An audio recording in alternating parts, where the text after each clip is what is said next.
नमस्कार student Shakuntala tutorial को आपण मानकु स्वागत। आज क्लास रे आमे आलोचना करिबा शैव साहित्य उपरे। शैव साहित्य काहाकु कुहा जाय?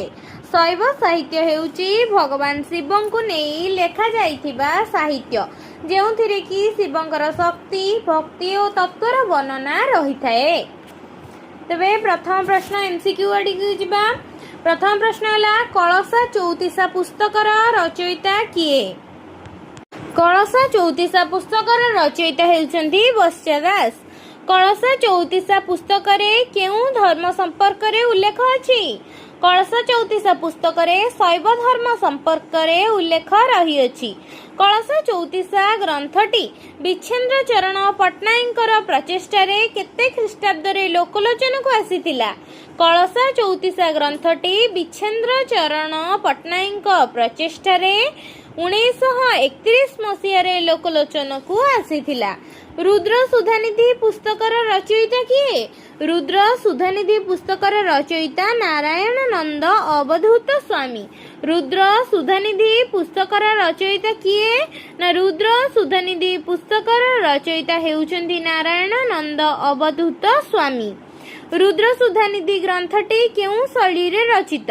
रुद्र सुधानिधि ग्रंथटी वृत्त गंधी शैली रे रचित। रुद्र सुधानिधि ग्रंथटी केउ शैली रे रचित? वृत्त गंधी शैली रे रचित। रुद्र सुधानिधि पुस्तकटी केउ धर्मावलंबी साहित्य रूपे परिचित? रुद्र सुधानिधि पुस्तकटी शैव धर्मावलंबी साहित्य रूपे परिचित। रुद्र सुधानिधि पुस्तकटी केउ धर्मावलंबी साहित्य रूपे परिचित? शैव धर्मावलंबी साहित्य रूपे परिचित। रुद्र सुधानिधि पुस्तकर नायक रुद्र सुधानिधिर पूर्व जन्मर नाम कौन थिला? रुद्र सुधानिधि पुस्तकर नायक रुद्र सुधानिधिर पूर्व जन्मर नाम थिला अभिनव चैतन्य।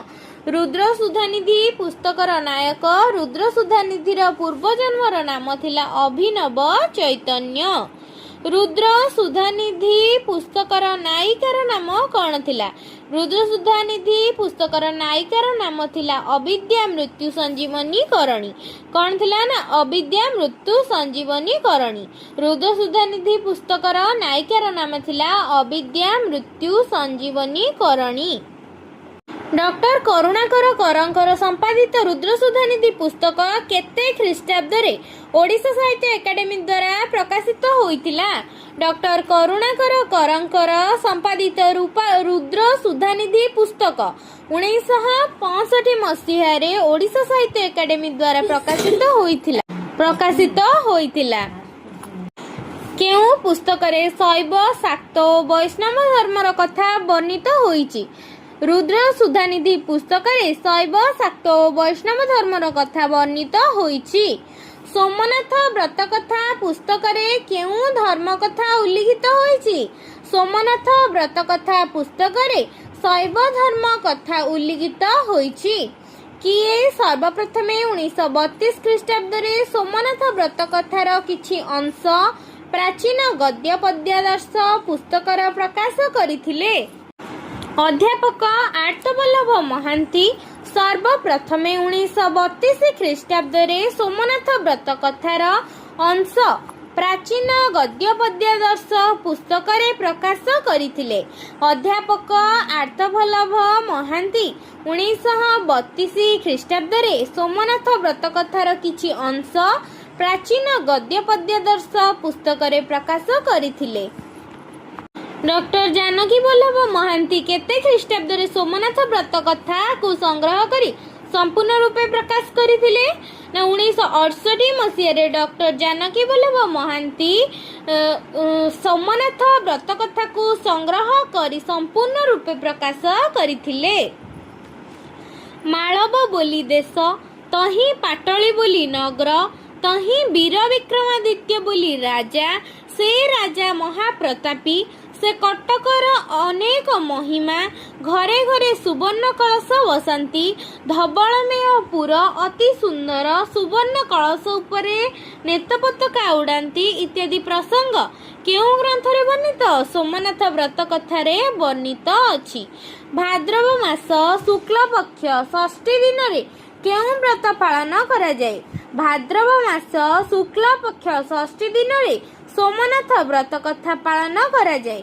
60 କାପୁଡ଼ି ଭିତରେ ପ୍ରବେଶ ହେଲେ ରାଜା କାପୁଡ଼ିଙ୍କି ଦେଖି ବଡ଼ ସନ୍ତୋଷ ହେଲେ।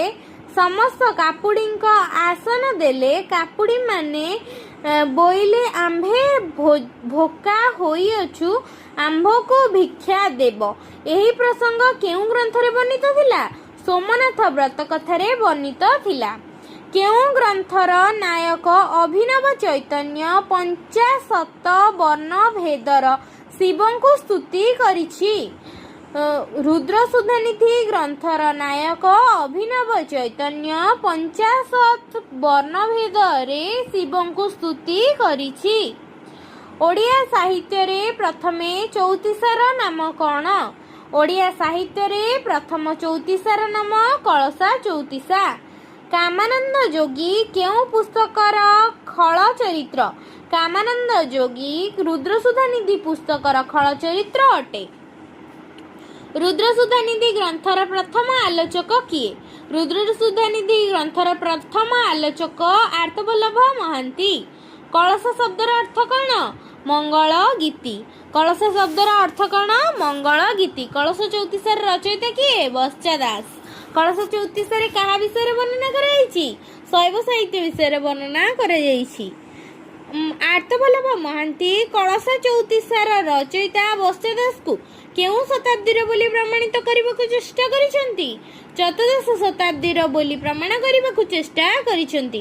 ଆର୍ତ୍ତବଲ୍ଲଭ ମହାନ୍ତି କଳସ ଚଉତିଶାର ରଚୟିତା ବର୍ଷା ଦାସକୁ ଚତୁର୍ଦ୍ଦଶ ଶତାବ୍ଦୀର ବୋଲି ପ୍ରମାଣିତ କରିବାକୁ ଚେଷ୍ଟା କରିଛନ୍ତି।